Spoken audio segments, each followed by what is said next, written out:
Welcome back to the Meeple Marathon. Today I'm going to be talking about why this box right here in particular frustrates me and delights me both at the same time. I am going to go ahead and, while I'm going through all these emotions here, go ahead and do a unboxing of this so you guys can see what's inside. For those of you not aware, this is Marvel Zombies Heroes Resistance. So earlier this year, in the spring, CMON, had a huge Kickstarter. I believe it was like their 50th or something like that. It was some kind of anniversary where they said, all right, we're going to come out with a Zombicide game that's going to be Marvel superheroes. Both, they're going to be the zombies and the good people. And everybody was very excited, and a lot of people backed it. Well, then they produced the shipping charges for the game, and just the core box plus the stretch goal box was I believe I paid $60 for shipping at that point. We're talking about two kind of standard size. This is actually pretty small. This is one of the things I do appreciate about this game, is that, let me just pull aside, this is Zombicide Green Horde here. Can't even fit it into the shop. You can see how much smaller. There, I fit it into the corner, and it's several inches on every side and not nearly as deep. All right, so this is a smaller box in general. Not only did I have to pay $60 for shipping or forfeit my pledge,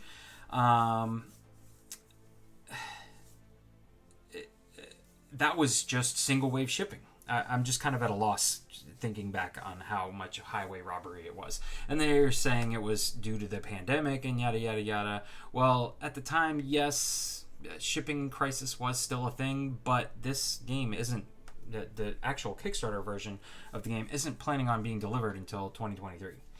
Now, if you did double wave shipping, which means you paid twice as much just about for shipping, sometime in the near future you're going to be receiving your copy. But this I picked up off of Amazon. You can find this at Walmart. Not sure if you can find it at Target, but this is hitting major retailers.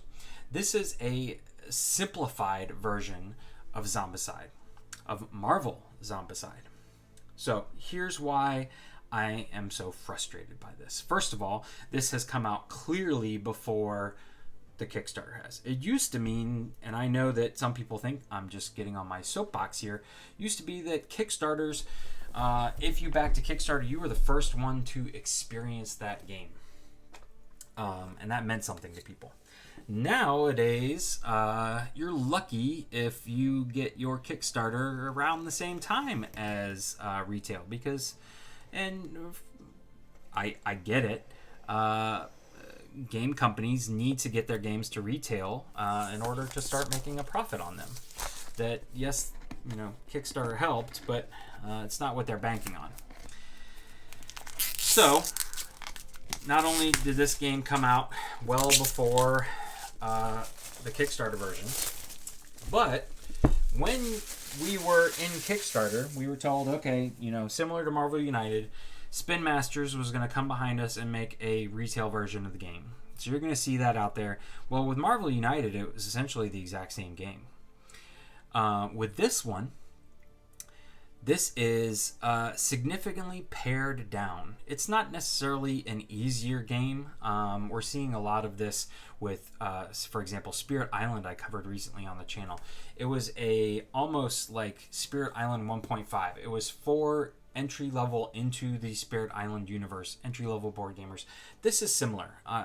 Zombicide is a very straightforward game to begin with, but this has much less components, much less miniatures. It's got standees, smaller box, less components, all for a much smaller price tag, at least half of what you would normally pay for Marvel Zombies once it hits Kickstarter. Why I'm frustrated is that there was no mention that this was going to be an option. They just said, oh yeah, just so you know, SpinMasters is going to come out with a Marvel Zombies game in the future. Okay, but this is the one. If I had known that this was an option, it drastically would have changed how I approached my pledge, especially having paid $60. Do you know how much I paid shipping for this? zip. Zero zilch. Amazon shipped it to me for free in 2 days. So, it's very, very frustrating that CMON appears to be not lying. They're not lying because they said that this game was coming out. But they appear to be just kind of gaming the system here. And they're really turning crowdfunding into something that people are going to be very wary of in the future, in my opinion. And I don't think that's a good thing. And honestly, CMON, in my opinion, I don't think needs the crowdfunding to get their games to market. I could be wrong. I know that they appear, as far as their budget sheets, to live in the red a lot, but I'm pretty sure the company's doing just fine. Anyways, let's talk about what I do like about this game. So here is, as we do our unboxing, here is the rule book. The basics. Let's see how far we have to get to until we get to how many. I want to see how many missions there are. Missions. Tutorial. Outbreak. Escape through Oscorp. This is mission 3. Mission 4, 5. Okay. All right. 6, 7, 8. 8 missions. Okay. A standard box of Zombicide comes with 10 usually. So that's pretty good. We're getting, with just 4 tiles, 8 missions. So again, this is all about value and what I feel like is a good value. I really appreciate that games like this are hitting a larger market, and it's going to take a lower price tag. It's going to take a smaller box. Let's be honest, those of us that are in this hobby and take it seriously are running out of space. That's not good, but I'm not going to worry about that. And people who aren't in the hobby, who just maybe want to have a cool Marvel/zombie game, I'm sure really don't want something that's going to take up a lot of space on their shelf. So smaller box size, check.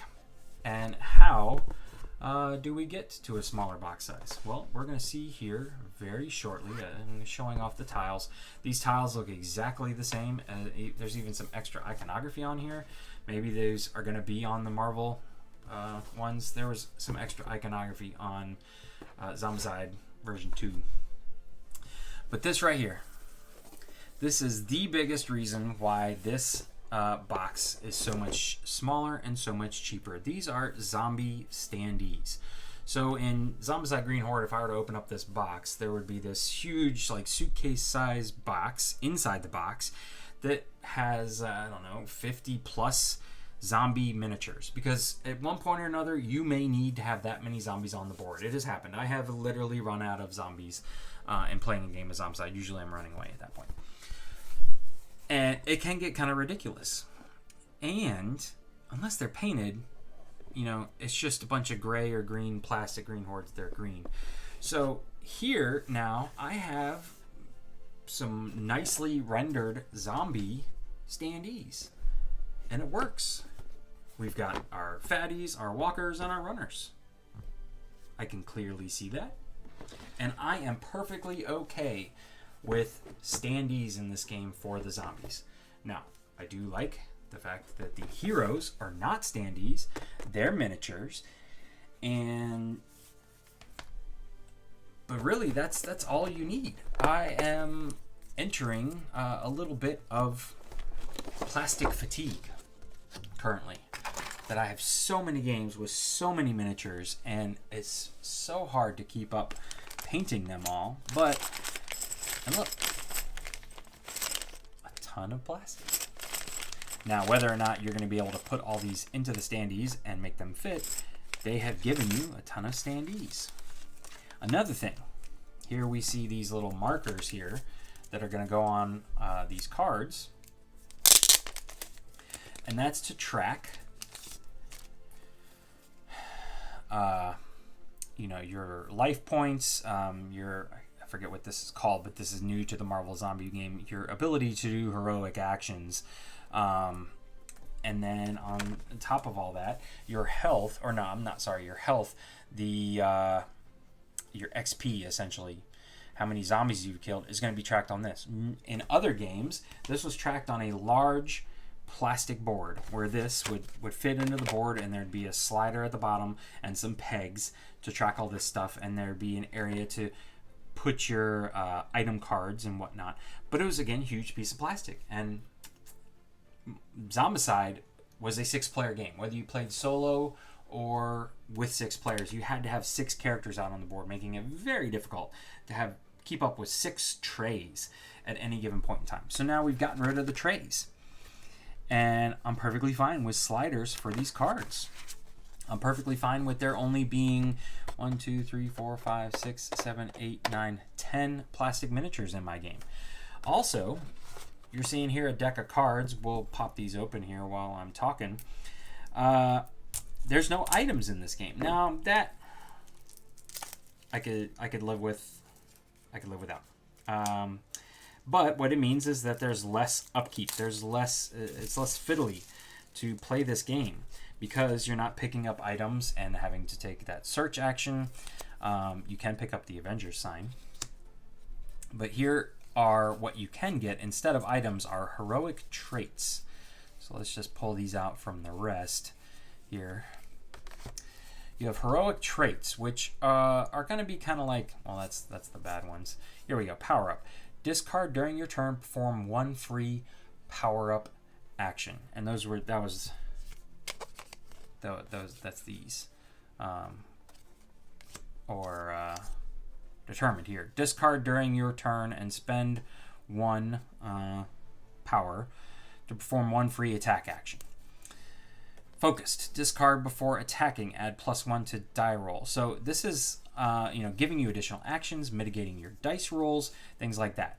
With items, what it was increasing the amount of dice you could roll, increasing what you would hit on, because with most items, or with most Zombicide games, the item that you were carrying would determine, is it a ranged attack or a melee attack? Here we have Spider-Man, who's melee. How far away can he do his attack? Well, he can do it 0, because it's melee, it's got to be in the same spot. How many dice does he get to roll? He gets to roll 3, and he hits on a 4+. So 4s, 5s, and 6s on 3 dice hit for Spider-Man. So if he rolls the dice and rolls a 4 and 2 5s, that's 3 hits. All right? Just as an alternative here, let's find, here is Vision. So you can see Vision has a ranged attack. He is attacking either in his current space or the space adjacent to him. He's also rolling 3 dice, and he is hitting on a 4+. So what items did was basically give you either more dice to roll or better odds of hitting. And you would go through and you'd hopefully find the best pieces of equipment. You'd throw away most of them or trade with somebody. They got rid of all that, which is really just kind of fiddliness. Now there is still these cards that we just looked at, but much more streamlined. Again, this is meant to be Zombicide for kind of a newer audience. So you've got your zombie cards. These are just like they would be in a Zombicide game based on the threat level here. A certain number of this type of zombie is going to pop out, and then here you have these zombie hero cards, which if you pull one of those, you're going to randomly pull either Captain America, Iron Man, Scarlet Witch, or Doctor Strange. This again, and this is going to be part of Marvel Zombies when it comes out, when the Kickstarter versions start coming out, is that they took the abominations, which were horrific things that if you drew one early on in the game, you were basically just running from it the entire time, and gave them all unique special powers, and because they're zombified superheroes. That's essentially what these are. There's no necromancer. There's just beefed up abominations. And then there are the bystanders who do various things. And that's it. I mean, you're looking at everything. They have, dice that are custom dice. The teeth are the 1. And then all of the, pips are like blood marks or attack symbols, things like that. But That's it. These are going to be used to build your threat trackers. These are going to go on your cards based on your player color. And now let's take a closer look here at our miniatures. So these are, I mean, if it's one thing CMON does well, it's make really nice, like these are nice hard plastic miniatures. These are standard size. And so some of you at this point, if you've stuck around this long to my rant, are wondering, well, why did you buy this, Ryan, if you backed the Kickstarter? Well, because I was so outraged by the amount of shipping, I said, well, screw it. I'm not doing dual shipping. I'm not giving them any more money. I'm just going to wait patiently for my copy of Marvel Zombies core game plus stretch goals box. So it's actually going to be a while before I get to play Marvel Zombie, or it was. Now I get to play Marvel Zombies right now. And who knows? I may get to the point that I'm like, well, this is good enough for me. I'm going to sell my core box when it arrives. Or maybe I'll get these painted up and swap them out because they're the exact same miniature. We'll see. And I'll have painted up a good chunk of the Hero miniatures already by the time my box arrives. Or maybe I'll realize, well, I could use a little bit more, so I'm just going to keep the stretch goals box. Either way, I've got some time to think about it. And I only paid a measly $35 for this. That was a third of the cost of what I paid for just the core box plus stretch goal box, not including, and it's half of what I paid for shipping. So there you have it, ladies and gentlemen. That is all that comes in a copy of Marvel Zombies. But I would venture to say that saying that is all is really quite a lot. Like I said, it's a little infuriating that they even that they produce this with so much hush-hush fanfare, that they're like, okay, yeah, we're going to come up with a game, but we're not going to let you know while the Kickstarter is going that this is going to be a standee version that's going to be a fraction of the price and a fraction of the box size. We're just going to lead you to believe that, you know, this is the way you got to do it. No, yeah, just so you're not surprised, at some point SpinMasters is going to come out with their copy. But there you go. Yeah, that's why I am both delighted. Oh, I forgot to put the plastic lid back on. I'm both delighted to see this game in a form like this, because I really appreciated seeing Spirit Island hit the shelves in a kind of pared down form. I really appreciated seeing Gloomhaven, Jaws of the Lion, put onto the shelves. It's expanding this hobby into a much broader market, because these games are much more accessible, both size and price point and difficulty, to what their bigger, stronger, heavier relatives are. So I think this is good. I think this is a good thing for the hobby. I also think that this is bad for crowdfunding. I think this is bad for Kickstarters. I think CMON is not doing crowdfunding any favors with stunts like this. So again, I'm both delighted and infuriated by this box. If you have any particular comments or opinions on Marvel Zombies Heroes Resistance, or this whole movement of pushing more games into the big box retailer market, feel free to let me know in the comment section below. Please keep your comments clean and respectful. Otherwise, if you enjoyed this video, please consider giving it a thumbs up and consider subscribing to the channel. Once again, thanks for watching. Have a great day.